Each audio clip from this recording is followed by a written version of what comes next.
And starting off this hour, May Day, International Workers' Rights Day, or May Day as it's known, is underway today. And everywhere from Greece to Turkey to Europe and beyond, people from all walks of life are making their way onto the streets protesting current economic inequalities as well as workers' rights. Now, historically associated with the labor movement, this day has come to encompass many other causes in the U.S. under the umbrella of the Occupy movement. Issues like Wall Street reform and immigration have taken center stage. Now, for more on this May Day past and present, joining me now is RT's own Sam Sachs here in the D.C. studio and Anastasia Churkina in New York. Sam, let's start with you. Why is this day so important for the labor community?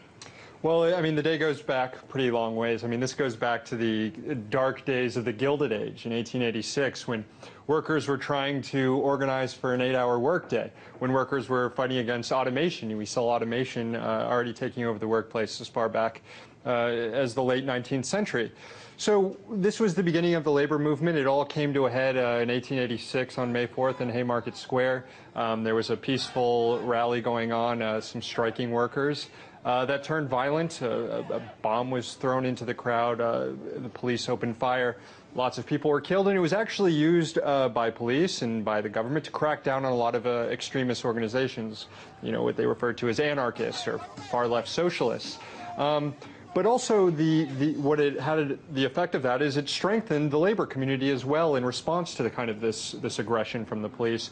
And out of that, a few years later, you saw around the world these kind of movements rising up around May, commemorating what happened in Haymarket Square, and also just taking this global struggle for workers during the age of the Industrial Revolution, when conditions for workers weren't very good, building and building and building. I see. Certainly a lot of history there, Sam. So, Anastasia, I understand that you were actually on the ground today where the protesters were earlier. Can you give us some experiential knowledge of what was happening?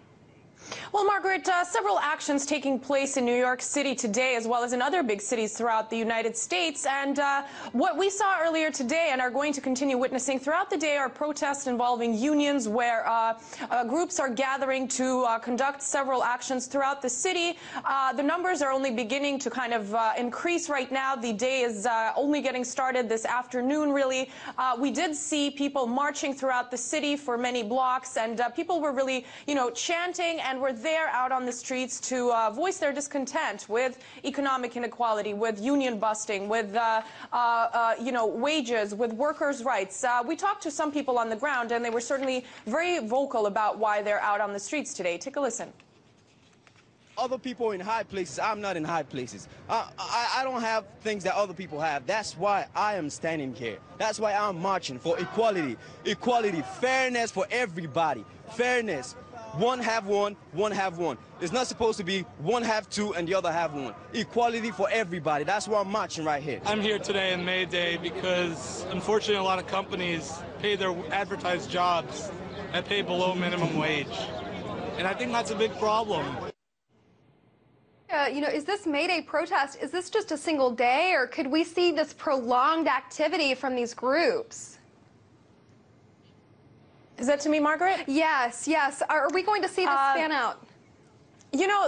That's a curious question, because certainly it's important to keep in mind that comparing the numbers of people who are out on the streets to, for example, last year, when we saw thousands and thousands of people kind of heated up by the moment of the popularity of the Occupy Wall Street movement come out on May Day, certainly the numbers that we have been seeing today are a lot less. We're talking about, hundreds of people at most. We're going to see if those numbers grow. So really it's going to depend a lot on whether or not the labor movement and then unions are going to be able to accumulate these numbers again, and that is going to tell us whether or not we can expect more from the groups out on the streets after May Day today. Certainly. Well, Sam, is May Day taken more seriously in other parts of the world than it is here in the United States, do you think?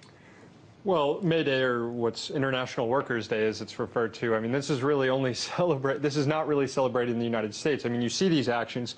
Organizations have taken it upon themselves to claim this day within the United States, but we traditionally have celebrated, workers on Labor Day, which is a different day of the year.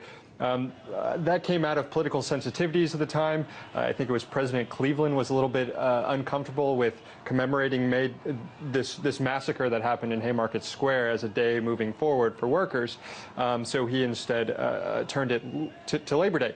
But this is really important, a day in the developing world, especially in places like Indonesia, in Turkey, and in Bangladesh. We're seeing massive protests in these kind of low-wage nations that are kind of going through those same conditions that workers in the United States were going through when they were fighting for their rights in the late 19th century.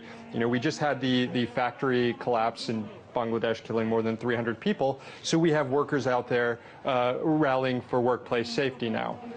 So a lot of the same issues that animated the first strike and action that created May Day are still kind of animating today throughout the world. It sounds like it. Well, it also sounds like we may have intentionally changed the date here. But Anastasia, I want to take it back to you. So what's the U.S. reluctance to officially join the rest of the world in these celebrations?